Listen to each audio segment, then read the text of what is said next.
You're listening to the Options Insider Radio Network. For more quality options programs, visit www.theoptionsinsider.com or search for Options Insider Radio Network in your podcast provider of choice. Listeners can also access all of our programming through our mobile app, available in iTunes and on Google Play. Don't forget to follow along with your favorite programs and submit your own questions for the hosts at twitter.com/options, facebook.com/theoptionsinsider, or via questions at theoptionsinsider.com. And now, it's time for the show that breaks down the options market. From unusual activity alerts to market updates and trading strategies. If it involves puts and calls, then our all-star panel will break it down. It's time to hit the option block with your host, Mark Longo from the OptionsInsider.com and co-hosts Alex the Viceroy Jacobson from Options Express, Uncle Mike Tosaw from RCM Asset Management, Andrew the Rock Lobster Giovinazzi, and Mark the Greasy Meatball Sebastian from OptionPit.com. The Option Block is brought to you by Options Express by Charles Schwab. Don't spend time worrying about your broker at Options Express by Charles Schwab. Security, stability, and account protection are the most important responsibilities to our customers. Secure account access, enhanced financial protection, entrusted with over $7 billion in customer assets. Established financial stability. Options Express by Charles Schwab lets you trade with confidence. Stocks, options, and futures all in one account. Trade with a specialist. Visit www.optionsexpress.com to open your free account. Options Express by Charles Schwab is a member of FINRA, SIPC, and NFA. All right, everybody, welcome back to the Option Block. We are, of course, your bi-weekly source for all things options related. My name is Mark Longo from the OptionsInsider.com, as well as from the ever-compelling, ever-exciting Options Insider Radio Network. Lots of new additions to the network, like I mentioned before. Of course, trading tech talk for all things Flash Boys, HFT, algos, colocation, messaging, bandwidth, all that fun stuff. Check it out, Trading Tech Talk. Great conversation we had very recently with Blair Hull, the man who just won the options equivalent of the Lifetime Achievement Award down at the OIC conference, the Sullivan Award. So great conversation with him. Check out what he has to say about HFT and its impact or lack thereof in the options space, and some very interesting and controversial statements there you may want to check out. And while you're there, you can also check out Options Playbook Radio and the Futures Options Roundtable and all the other fun stuff we have lurking on the Options Insider Radio Network. And speaking of the network, of course, make sure you check out our Options Insider Radio Network mobile app, available, of course, for iOS, Android, and Google Play. Stream instantly all of your favorite episodes of every show on the network. Download them for offline listening. And then if you have a question, you have a comment like a lot of you guys did today, then hit that @ that email button, and fire off your questions or comments directly to the hosts of your favorite programs. Lots of cool stuff. Check it out. The Options Insider Radio Network mobile app, available on your platform of choice. All right, and joining me on the old all-star panel today, starting off with the man beaming in from the satellite HQ of Options Express by Charles Schwab, none other than the Viceroy himself, Mr. Alex Jacobson. Alex, welcome back to the program, sir. Good to be here today, Mark. A very busy day. I know a couple of shows back I talked about how SPX and SPY volume had dropped to half of what was typical. Today, the desk said it was a multiple of what was typical. So that means we saw big directional traders come in today and big hedge trades come in today. So this market, it got very interesting in the last 2 days. All right, and also joining us from the great state of Maine, none other than the Rock Lobster himself, Mr. Andrew Giovinazzi from OptionPit.com. Mr. G, welcome back to the program, sir. Always good to be here. Always good to be here. It is indeed good to be on the old option block. And last but certainly not least, holding down the RCM hot seat, Mr. Uncle Mike Tosaw himself from RCM Wealth Advisors. Uncle Mike, welcome back to the show, sir. Always excited to be here. And I even have, for the trading block coming up, an option pit-inspired technical note I'm going to discuss. Uh-oh, I'm a little scared. I am too. Holy guacamole. I hate it when somebody throws something back at me that I might have said at some point. It's for Sebastian, so don't worry. Oh, whew, geez. God, okay. He's never right anyway, so it's okay. It's all right. It's always scary when people are paying attention, isn't it, Andrew? It does freak me out a little, but I have to say, we've been getting a nice trickle of people that listen to OI Radio, and they have been coming over to Option Pit. So somehow they must like what we're saying here in some way, shape, or form. Quite a few of them writing into the old show as well. Maybe we'll surface a few of those on the program today. And a few of them apparently seem to actually like you guys, which is crazy. So there you go. You got some fans lurking in the audience. Well, yeah, you haven't put them off yet. Crazier things have happened. Crazier things. That's true. All right. Speaking of crazy things, there was some crazy stuff afoot in the old market. So it's time to dive right on into the trading block. It's time to break down the latest topics, trades, and trends in the world of options. It's time for the Trading Block. All right, everybody, welcome to the Trading Block. As the man said, this is, of course, the portion of the show where we break down what was moving, what was lighting up the old tape, both personally and from a broad market perspective here on the old show. And it was, as Alex alluded to there earlier in the show, a bit of an interesting one in the old broad markets today. Most of the major indices taking it on the chin. S&P down nearly a full percentage point to 1870, down about 18 handles on the day.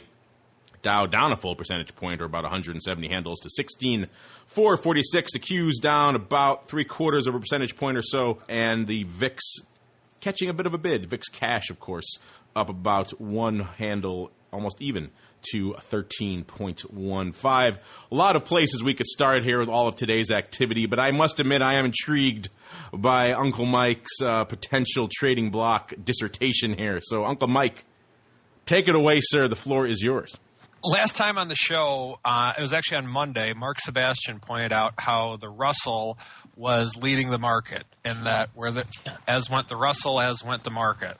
And today, and I typically watch all the markets in general, but today, just one thing that I noticed about the Russell.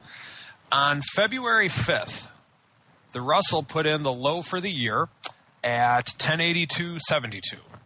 And so it's come down, and then immediately right afterwards, it made a high of 1212.82 on March 4th. Now, I'm not much of a technician, nor do I claim to be, so this is one I'll give full credit to Sebastian on this one, but this is one thing that I did notice today. If you look at a daily chart of RUT, you'll notice the low of the day was 1082.53, just 0.2 of a point below the low of the year. And it actually, if you look at it, actually tested those levels a few times throughout the day, and it never went below it. And then from there, we proceeded to come up. So one thing that I did notice today, thank you, Mark Sebastian, is that we actually bounced off of the low today on the Russell at probably about 11:30. The first time it hit it was just before 9 o'clock Central Time, but around 11:30 Central Time, we went up the rest of the day. So thank you, Mr. Technician, Mark Sebastian. You know what's funny is because we've been trying to put together, because we're running our morning chat for a few hours in the mornings, trying to put together an IWM trade, and it's just been too ugly to sell juice in there. So we've been waiting for a reason for it to kind of stop going down. So we've just been waiting. And today might be that day. I'm not sure. But, it did, at least for one day, it stopped going down. So we were trying to look at, selling some out-of-money spreads in IWM and then buying some, let's say, gamma in like the SPY in case the things finally are going to pull together. So maybe tomorrow might finally be the day for that. But we've been looking at it, just waiting for a trade. Just hasn't quite gotten there yet because none of us really like jumping in front of those steamrolling trucks on the way down, so to speak.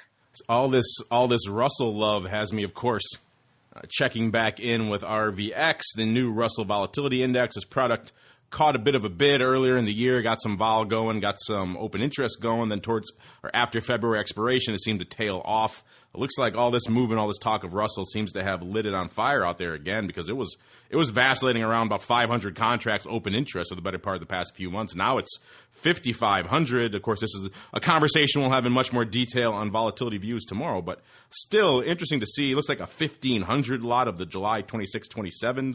Might be a very, very tight spread, or who knows, maybe even a Tosaw-style stupid out there. And also 800 of the July 22 puts going on out there in RVX. So all this Russell talk, all this Russell action, all this Russell vol finally looks like translating into some volume in the RVX product. Interesting stuff. Listeners, if you want to hear more about that, of course, tune in to our Volatility Views program. And lest I forget, here at the top of the show, we are recording today on May 15th for all of you listeners there who like to play the home game. So, Alex, you mentioned at the top of the show that you saw some interesting directional activity. I don't want you to give up the ghost for the Express block, of course, but what else caught your eye out there in OX by Charles Schwab land today? Speaking of the Russell, we have a cadre of hardcore premium sellers who seem to favor the IWM over the SPY and act with them a little bit in OX Social. And a couple days ago, the commentary there was it had, as Mike points out, he's not a technician, I'm not a technician, but apparently a couple days ago it took out the Fibonacci retracement. It was trading at the 68% level of where some trades had been put on by some of those folks, and they were exiting a couple days ago. That's pretty unusual. I always go through this debate, and this is a debate that I occasionally have with a customer about, are you better off selling SPY or Russell? And people who seem committed to sell the higher vol instruments are committed to sell them. And the Russell guys were, at least in the ones on OX Social, were covering a couple days back. So, if you were contrarian, I would take that to mean the market is probably closer to settling at a bottom and maybe reversing, but was interesting to see the commentary. Yeah, it's interesting just to see Russell getting into the conversation again these days. It's been a while since we've seen so much interest in what's going on out there in RUT and IWM. And with all this movement, the volatility premium, and indeed it should be a more attractive product to options traders because in general, small caps should have a little bit of a premium over SPY from a volatility perspective. So that in and of itself should be enough to attract a lot of the listeners of this program who I know tend to fall into the dark side of the equation. Of course, volatility getting a bit of a boost as well. VIX cash up about a handle, bouncing off those lows there. It seemed to be settling in, resting in right around the 12 handle of late, catching a bit of a bid there today in the old VIX cash. So Senior Giovinazzi, what's your take here on what's been going on out in VIX land over the past couple of days? Well, the funny thing, in Russell, because we're looking at Russell SPY talking about it, the Russell's been kind of falling apart. It's been the most expensive volatility, but also it's been the most volatile trading product of the major indexes lately. I mean, you think it's trading like a 20 vol. What's the RVX? It closed 1985, but it traded well into the 20 handle, almost 20, or a little over 21 today. So the vol on that thing is nuts. I mean, relative for that type of product, very high. Realized volatility for the S&P 500 is, today it might. Today was obviously, that's a big day, but 16% vol, but it's been trading at like the 9-10 handle while the Russell's been falling apart. So consequently, VIX or volatility in the indexes, because it's not moving, has been really low, but the vol futures have been super expensive. So if you note today, all the vol products barely moved. The VXX, the product we love to hate, is back to decaying away like a madman here. And so percentage-wise, even with the VIX up, basically one full handle, VXX could only scrape out a 39% or 39-cent move, barely 1%. So that's like a ratio of like a 7-to-1 ratio on movement. Not very much. So the volatility is, the premium might not be in the actual, options, but it's certainly in the futures, which all these products trade off of. So I mean, the broader market's the futures have been pretty expensive, kind of waiting for this. I think maybe they're waiting for the Russell spill to come over. It just hasn't translated into any real push in volatility. And that's the problem. We're getting a bit of a move today, but I don't think we're going to see any real move in volatility, like into the 14 handle for VIX, unless we get kind of sustained days of this, down 1% tomorrow, down 1% the next day. That's what we need. And right now, we could even hold this sell-off very well. I mean, we're already we're up almost a full handle from the low in the SPY, or 10 handles in the SPX. So, I mean, the sell-off kind of lost its, like Tosaw said, it lost its oomph. So, I think part of that is everybody's freaked out about the deflation, and the Europeans are talking about doing something again. But the Europeans have managed not to actually have to do anything for about 2.5 years. They talk about it, but they don't really do anything. So they're probably going to get away with it again. They've just been sort of, there's been a slowdown because of government spending and all those types of things have slowed down. But it really hasn't cratered everything as much as everybody thought it would. So as far as a market going down, if people just all freak out and bail and sell stocks, sure, that could happen. But they're not buying, they're not buying downside puts. They're not buying a whole lot of protection. The only thing really that's expensive is the premium in the volatility futures. And that's just because of vol so low. So there hasn't been the wholesale run for juice by any stretch of the imagination yet. So while this is a little sell-off, it hasn't turned into anything nasty, at least as of the close today. Speaking of some nasty things, it's time to get into those because it's time, once again, for the Odd Block.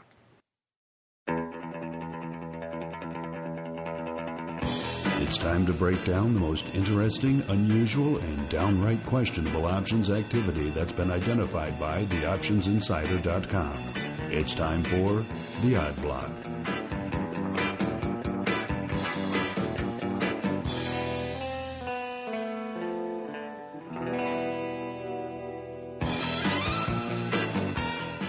All right, everybody, that funky tune means it is time once again for the Odd Block, everyone's favorite portion of the show where we break down some of the interesting, the bizarre, the downright unusual activity that's lighting up the old tape today. Going to kick things off with an old stalwart here in the Odd Block these days, at least of late. This is the iShares Emerging Markets ETF. Yes, we're talking about EAM. Yeah, once again, ticker symbol EEM. Closing today, $42.38, down about a 1% or so on the day, pretty much tracking right in line with the rest of the market. But it wasn't the overall movement that caught our eye. It was some size paper. This is the name that's pretty active, doing about 350,000 contracts a day of late, given all the activity out there. But today was a banner day for EAM from a volume perspective, doing about 800,000 contracts. So really just lighting it up from an options perspective. The bulk of that, about nearly 2-to-1, coming in the calls over the puts. As you'll see in a minute as we profile what we saw going up out here today, you'll see why the calls were so heavy, because in particular amongst the explosion of volume out here in EAM today, we saw one pretty sizable, a pretty interesting trade going up out here in the September expiration month, to be precise. It was the SEP 43-44 half, fairly tight vertical call spread going up against some puts to the tune of about 38,000 contracts. So that was 38,000 of the SEP 43s being purchased, 38,000 of the SEP 44 halves being sold, and about 38,000 of the SEP 39 puts all going up to finance the whole kit and caboodle, going up for a net 19-cent credit. So this guy worked out a way to get paid to put on this spread. Again, we've talked many times on the show, and I personally have as well, how much we love the old bullish risk reversal. This guy adding that call kicker on the upside. It's a little tight, which is interesting given some of the movement we've seen in EAM of late. This thing could easily blow through that spread pretty quickly. But nonetheless, it's interesting, certainly sizable paper going up out here in EAM. Again, looks like it's opening, but there is a lot of open interest on each of these strikes. 60,000 on the puts, 32,000 on the 43s, and about 25,000 on the 44.5. So it's opening definitely on the call side, but there could be some closing paper within there. But we're going to go and fall on the side of the fence that this is all opening paper because it is pretty interesting stuff. Someone obviously betting that EAM once again is going to be off to the races in the not so near term, actually, out by September expiration. Senior Rock Lobster, what's your take on this explosion of volume out here in EAM? This veritable plethora of volume? I think you could say that, sir. I think it's kind of a clever way to get long. You know, they'll take the stock at the low of the emerging markets for the year at 39, and in the meantime, they'll get a small credit with the upside being $1.50, you know, that they might hold all the way through. So I thought it was one of the cleverer ways to get long, to accumulate some deltas with very manageable risk. So this one gets a thumbs up for me as far as I think the emerging markets this year will outperform the S&P 500, to be honest.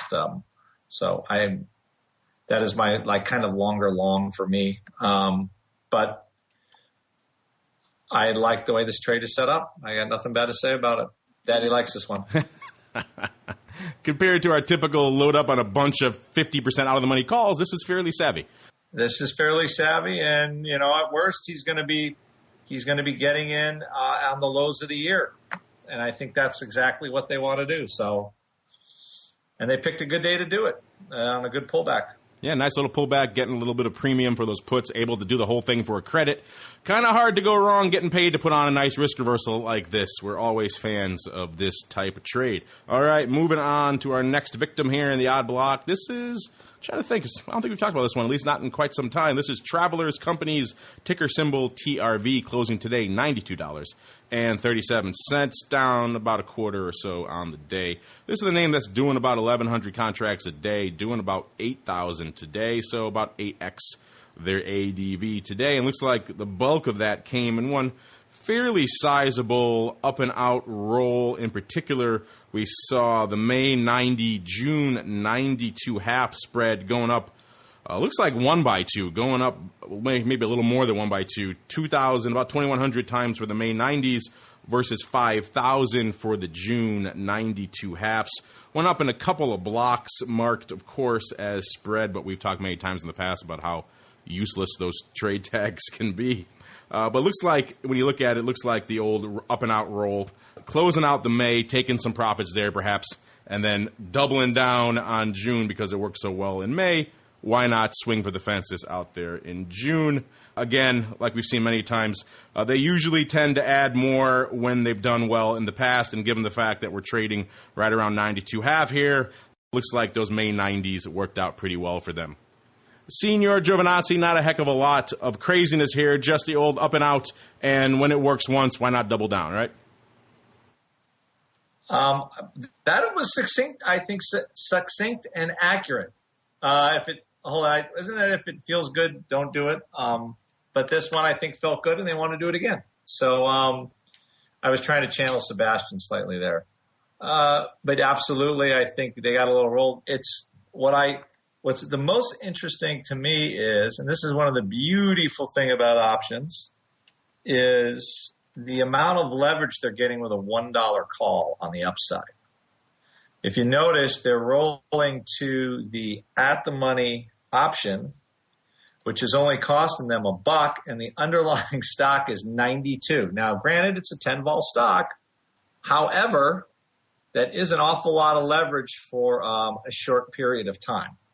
So, you could easily get, you could get a $2 move without too much trouble, and all of a sudden, bing, you've doubled your money on this thing. So, this is another one where they're buying the stuff at the money, rolling their dollars up, clearly saying pichwa to the sell-off in the market.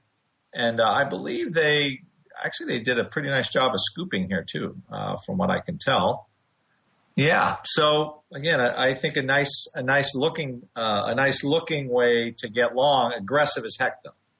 I don't know what Travelers has on the ticket. Maybe they're doing a little buying prior to the earnings. Maybe to the dividend. There might be a little bit of early dividend buying in TRV. People just, I'm going to buy the stock just to collect the dividend real fast.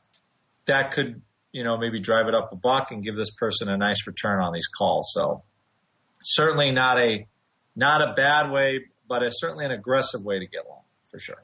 Speaking of aggressive, we're going to move on to our next name. This is a newcomer here to the Odd Block. This is Expeditors International of Washington. Not to be confused with the many other expeditors around the country there, Chicago, New York, what have you. Of course, ticker symbol EXPD, closing today $45.93, so just a hair under $46 there. And that is important because what we saw going up out here in EXPD was some size activity on the June 46 strike. In particular, we saw 10,000 of the June 46s going up in one mega block for 35 cents.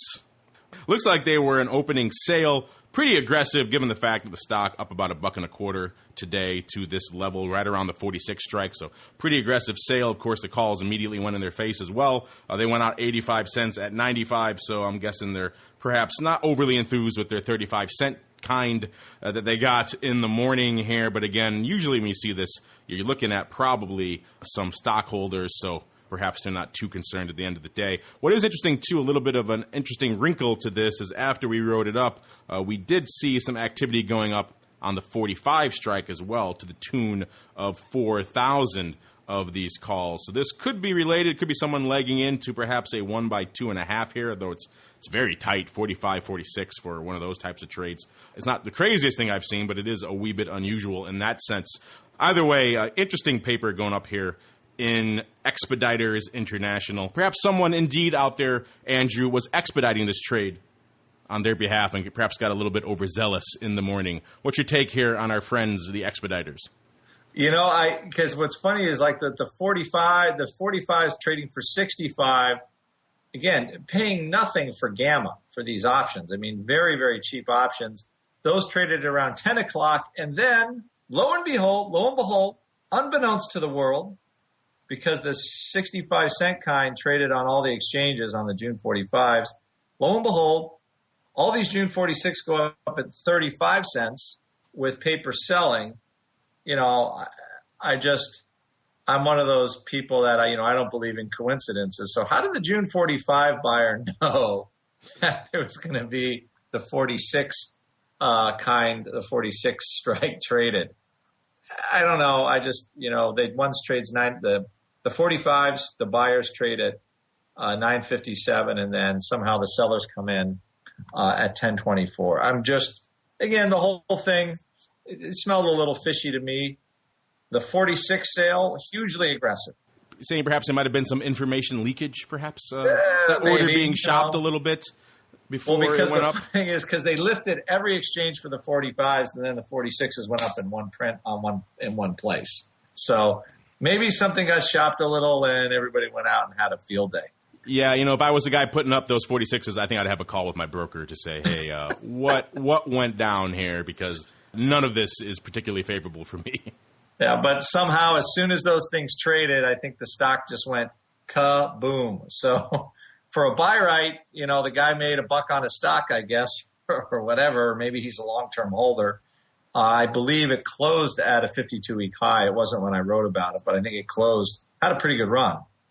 It's getting close to a 52-week high, so maybe the seller's happy with that writer, but certainly not a lot of juice for giving up all your upside.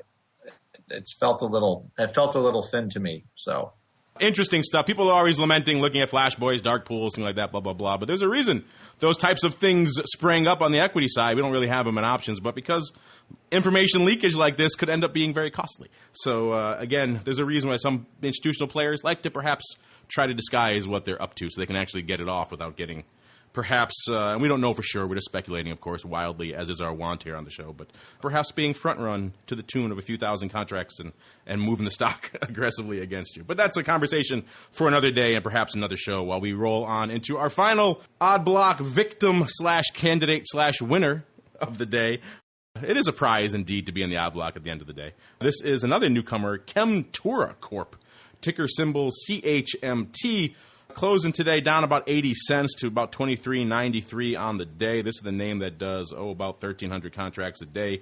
Doing an even 6K today. And essentially, another one of these odd block names are all of the ADV going up in one trade on one strike. 6,000 even of the June 25s going up today for 35 cents in one mega block. A nickel off the ask here is this guy essentially almost lifting the offer. Doing it 6,000 times, but it looks like he's got more to go because there's still 18,000 on that strike. And it looks like it has all the hallmarks of someone closing a short as it's starting to get closer to his strike a little bit, taking some of it off the table.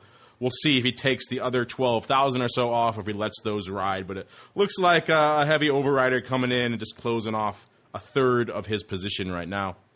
Senior Lobster, that your take as well? Yes. And, it's sometimes like some of this paper all looks familiar, looks the same. It's weird how that happens, but that's the way it is. In this particular case, yeah, for sure. I think the guy's just covering a short because the stock was just trading about 26 or 27. So if that was more of an aggressive overwrite, they're taking the stock down, the market's a little weaker.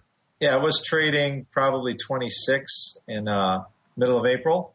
So yeah, I think it makes sense here to sort of take this thing off at this point. So that's what they're doing. And what we're doing, listeners, is we're rolling on into our next segment, the Express/Mail Block. The Express Block. Brought to you by Options Express by Charles Schwab. Options Express by Charles Schwab lets you trade where and when you want for every level of trading. From advanced charting, free daily trading ideas, and free educational resources. Options Express by Charles Schwab is the online broker for all traders. Best of all, Options Express by Charles Schwab lets you trade stocks, options, and futures all in a single account on powerful yet easy-use trading platforms, including mobile devices. Visit optionsexpress.com for your free account. Options Express by Charles Schwab is a member of FINRA, SIPC, and NFA. All right, listeners, welcome to the Express Block. We're going to mix things up a little bit today. Usually this is the portion of the show where Alex takes us behind the scenes into the land known as OX. And we're going to do that, actually, but in a little bit different manner today. Because Alex and I were talking, and he, of course, is the major domo over there at the OX social site. Sees a lot of what the OX clients are talking about and what they're up to. And so we thought it might be interesting to take a little bit of a peek into that side of the fence as well, and surface some of the questions you guys have over there at OX, because I know a lot of you guys listen to the show, and you have a lot of interesting options questions, a lot of interesting options comments. So Alex went ahead and did just that. He went through and picked some of the ones that he thought were pretty interesting.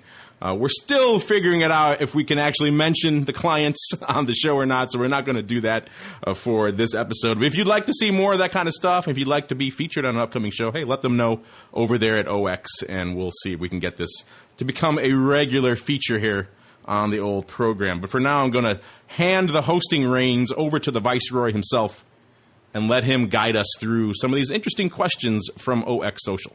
So I want to make a comment just very quickly before we do start this. And I want to talk about an interesting arcane piece of information. And I thought about this when Andrew was going through the odd block today, and I want to make traders aware of the fact that February 15th, May 15th, August 15th, and November 15th are interesting days in the option world. And in fact, one of the odd blocks names was a big 13F filing. And let me just talk about 13Fs very quickly for a minute. But on 2/15, 5/15, 8/15, and 11/15, you get a release of the filings of the large institutional holders.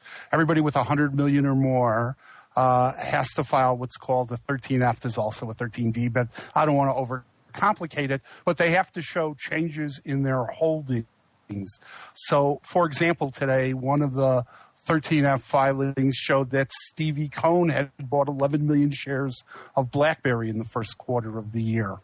And a lot of times you'll see people who look at those 13Fs who will quickly run to the options market and then try to replicate those trades or try to say, hey, if the Stevie Cohns are buying them, if the BlackRocks are buying them, then I want to participate in that trade. And that's a lot of what goes on February 15th. And so please be aware of that to all our option traders. I mean, when I saw Stevie Cohn had bought 11 million shares of BlackBerry in the first quarter, I can tell you tomorrow that BlackBerry will be active in the options market. That doesn't necessarily make it right, and a lot of times it always isn't easy to discern these trades.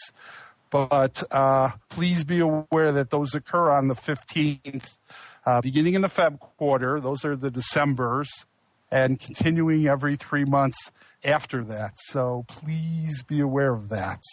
So as Mark pointed out, he asked me to pull some questions from OX Social, and I would like both my hosts to kind of join me in these. And maybe we could flip them around a little bit. But one of the questions that comes up a lot on social is explain put-call parity. So, Andrew, Mike, do you want to jump in before I jump in, or you want to take one of these? Well, if I explain it, then I can't charge people any money for explaining it in our classes.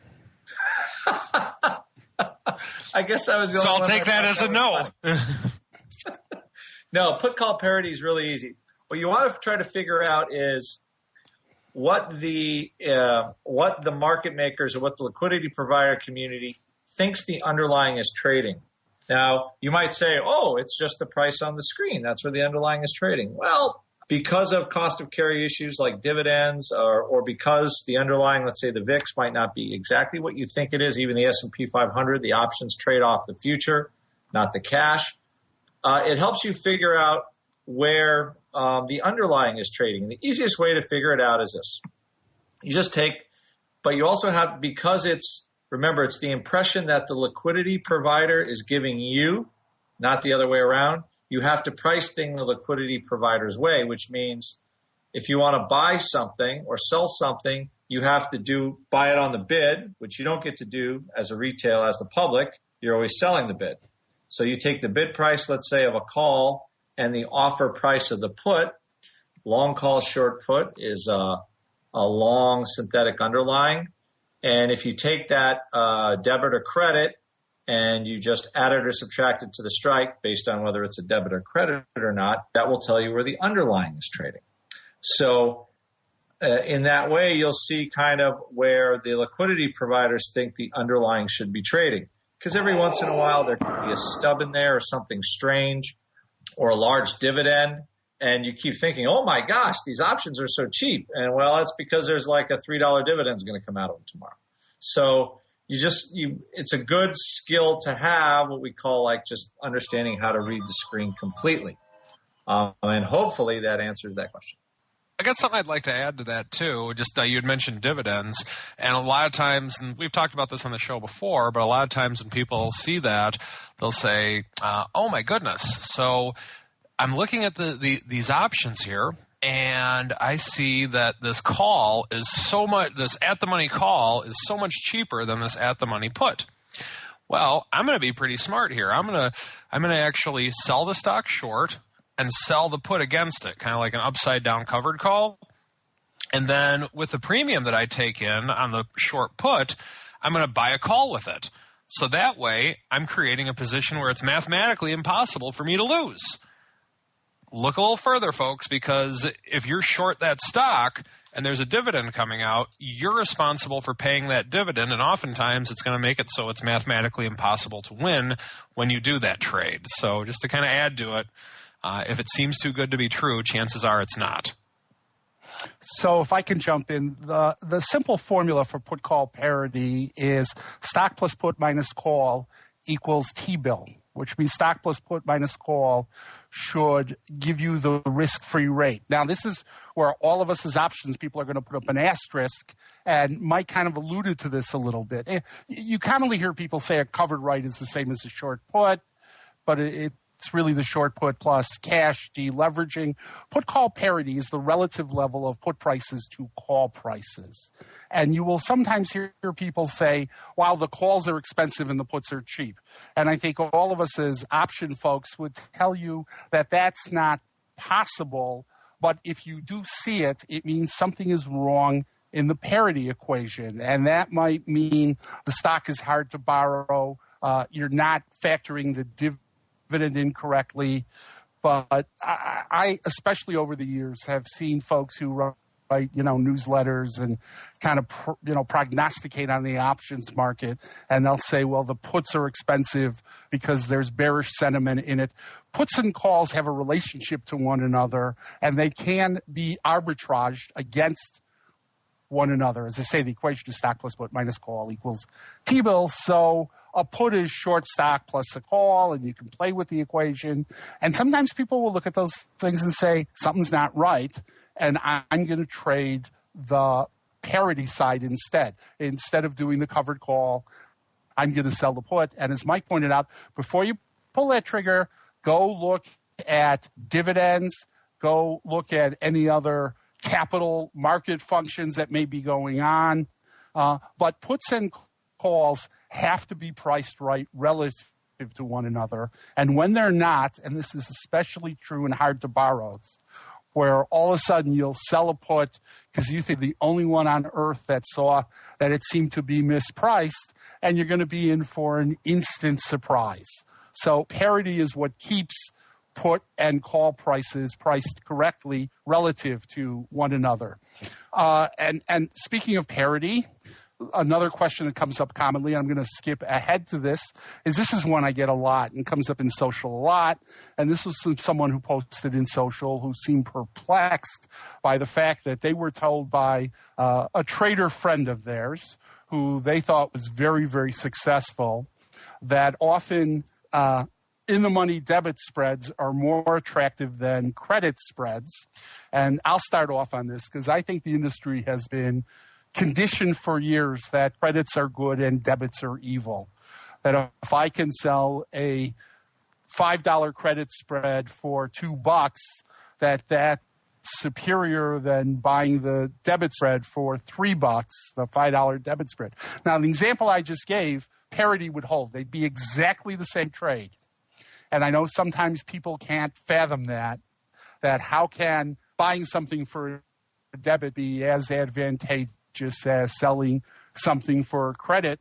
And I think the point that was made by the person who posted this to social is one of their trading buddies, who again they viewed as successful, was talking about how they prefer to buy the in-the-money debit spread, and it's marginally better than selling the credit spread. And commentary I'll give you here is I've looked at this over the years, and it is factually correct. And let me tell you where it is factually correct. It is factually correct in very high-priced stocks. The Googles, the price lines.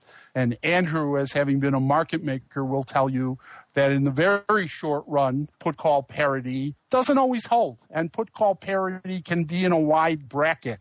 So that if you're looking to sell a credit put spread on Google right after the stock has dropped $12 or $15, for example, a day like today, you might want to take a minute and price the in-the-money debit call spread, and you might find intraday that it's a tick or two better. Now, Andrew and I are both going to tell you that can't exist for long, and but it can exist. And does a tick or two really make a difference? And the answer is if you can improve your trading by a tick or two frequently, you would recover all your commission costs very, very quickly. Andrew, your thoughts on credit spreads or in-the-money debit spreads? You hit most of them. The thing is how you create it. A lot of our clients create debit spreads, but they're actually, short gamma positive theta trades.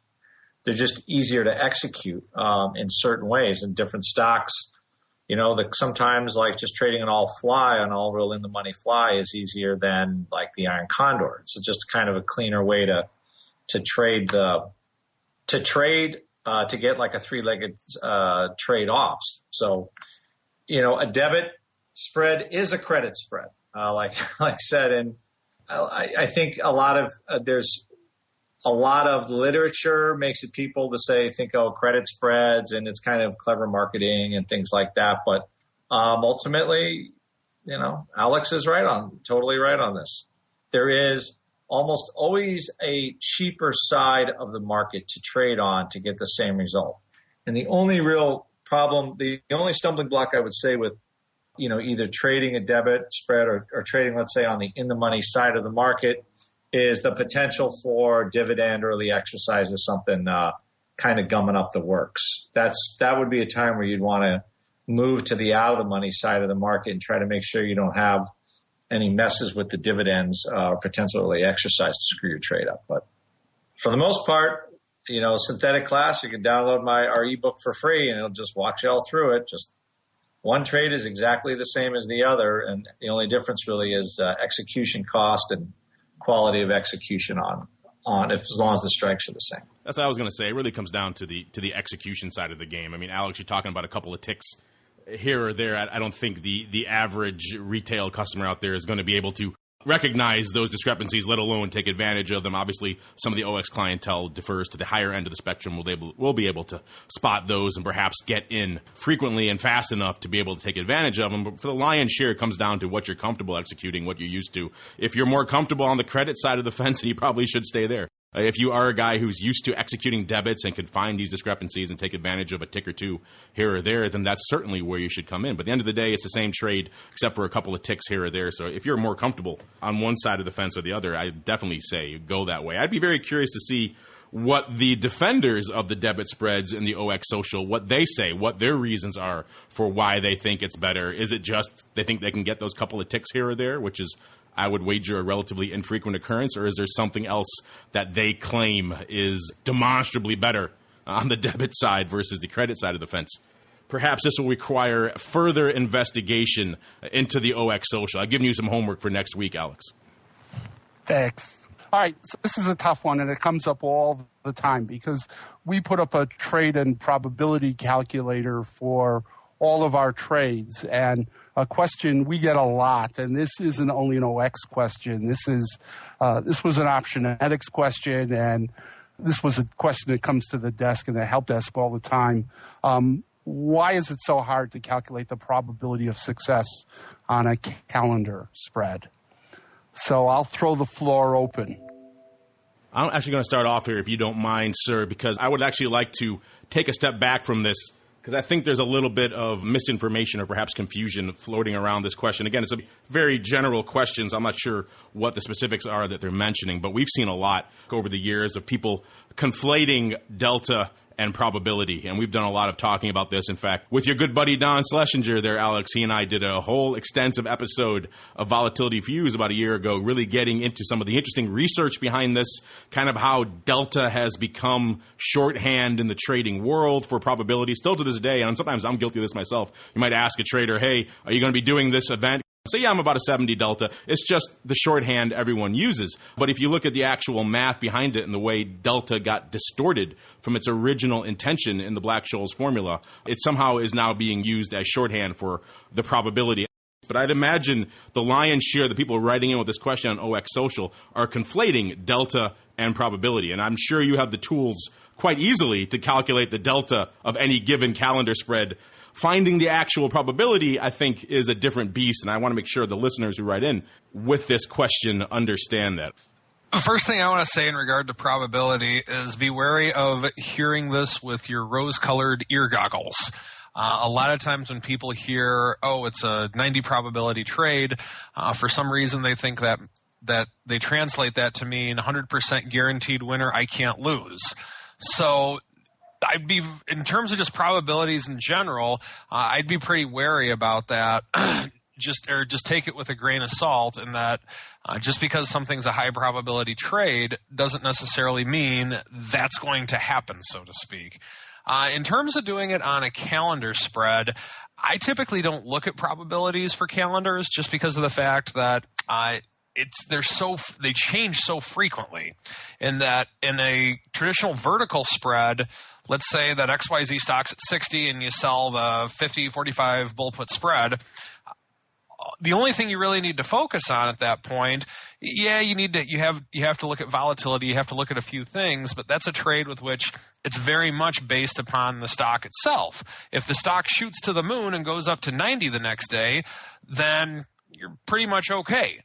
Or if the stock goes up or down $1 during the day, then you might make a little bit, you might lose a little bit.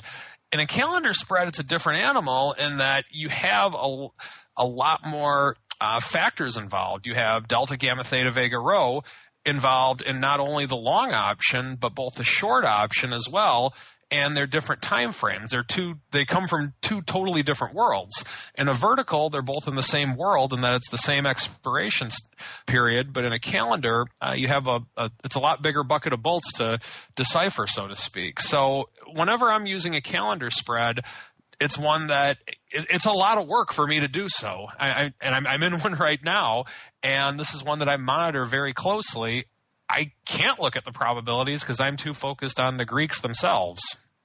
Great stuff there, Mr. Alex. I think we have to make this a regular part of the show because I do indeed love hearing what the OX clients are up to over there on OX Social and some of the interesting questions and comments they have. Unfortunately, that's all the time we have for this extended edition of the Express block this week. And indeed, that's all the time we have for this episode of the Option Block. We went long a little bit on some of your questions, but I like to make sure we get so many questions coming in. We'll make sure all of you guys get your moment in the sun here on the old Option Block All-Star panel. But now, before we go, as always, let me check in with each of my cohorts here, my partners in crime, to see what they have cooking in their respective necks of the woods. And Alex, why don't you go first? What's coming down the pike over there at OX and OX Education and indeed OX Social? Coming down the pike. Live event, May 31st in Philadelphia. Jimmy Rouzan and the crew. 5:20, the clocks are singing, of course, because you threw it to me now. 5:20 Tuesday. Nina's going to do a platform tour and look at the new trading tools, things like Walk Limit and Idea Hub. Wednesday, Mike Zaremski from the Futures Desk is going to be doing a new customer platform tour of futures. OX platform is, if not the most robust in the individual investor space, one of the most robust platforms for futures. Also on Wednesday, Nina's going to do protective puts in IRAs as a webinar. Just come to optionsexpress.com. All the education events are free, and the live event on Saturday the 31st in Philadelphia is simulcast on the site. So if you're in suburban Chicago or suburban New York and you don't want to get on the plane or train to Philadelphia, you can participate from home with a cup of hot chocolate and your slippers. Sounds good, sir. Speaking of free webinars, Mr. Tosaw, what's coming down the pike over there at RCM Wealth Advisors? Bit of a sabbatical on webinars for the next couple weeks, but our recorded webinar section is up and running on our website, www.rcmwealthadvisors.com/webinar. Check it out. There's a lot of good stuff on there. All right, and last but not least, holding down the final seat here on the old panel, Mr. Giovinazzi, what's coming down the pike over there at optionpit.com? Well, our little chat service is kind of up and running so far. It's people like it. I kind of get the ball rolling around 10:15 to around 11:15, 11:30. It stays open again to about our pit report. So basically, it allows clients to come in, ask questions, talk about trades, talk about trade strategy. I moderate on it. Mark is in also for about 20 minutes or half hour a day, depending on his availability when he's not swinging the big options for Swan. Also, we also have our other pro traders that pop in. So basically, you want to put on a trade or you think you have a trade idea. You have kind of room full of people to sort of bounce the idea around on. So, we come up with pros and cons, put it in a trade platform, risk analyzer, and just kind of take a look at it and try to make it better or worse. And then you go do what you want to do with it. But I think it's a pretty good resource. There's a lot of knowledge, I guess, in Option Pit, all the people that we have, the clients that we have there. So we figured this was the best way to sort of share the knowledge, the wealth of knowledge that we have. And so far, as the soft launch goes, it's working pretty good. And the price is right. I think you get pick it up for $24 for a month. Try it out and see how you like it. So plus it introduces you to all our other services as well. So I think it's a pretty good deal. People like it. So that's what we got. So come by and take a look at www.optionpit.com. Click the little chat button on our website. There you go, listeners. The man's been chilling hard all episode long. I think that's like his fourth or fifth plug here for Option Pit. So reward the man for his efforts. Go check out the old gold course. Otherwise, he won't answer any more listener mail because he's not getting paid for it. So there we go. I can't. Eventually, I have to get paid. Speaking of the listener mail, I was just looking, and we did do a great episode on Volatility Views. Number 85 came out in March of last year. We responded to a lot of great listener mail, including a lot of questions about probabilities. If you have more questions about what we were just talking about in the old mail block segment, check it out there. I haven't had a chance to find the specific episode where we discuss the discrepancy between delta and probability, but I'll find that one. Maybe I'll post it up for the next episode of the Option Block, so you can check that out as well, listeners. If you're very deep into the hardcore probability math, and that episode, I think, will interest you. And on behalf of Uncle Mike and Mr. Jacobson and Mr. Giovinazzi, and of course myself, I want to thank all of you out there in the listening audience for downloading, streaming, and subscribing to the program, and of course for sending in such great questions, whether it's via our website, whether it's via social media, whether it's via OX Social, however you choose to get in touch with us. We love your feedback, love your questions, your comments. Keep them coming, and we'll see you next time right here on the Option Block. The Option Block was brought to you by Options Express by Charles Schwab. Don't spend time worrying about your broker at Options Express by Charles Schwab. Security, stability, and account protection are the most important responsibilities to our customers. Secure account access, enhanced financial protection, entrusted with over $7 billion in customer assets. Established financial stability. Options Express by Charles Schwab lets you trade with confidence. Stocks, options, and futures all in one account. Trade with a specialist. Visit www.optionsexpress.com to open your free account. Options Express by Charles Schwab is a member of FINRA, SIPC, and NFA.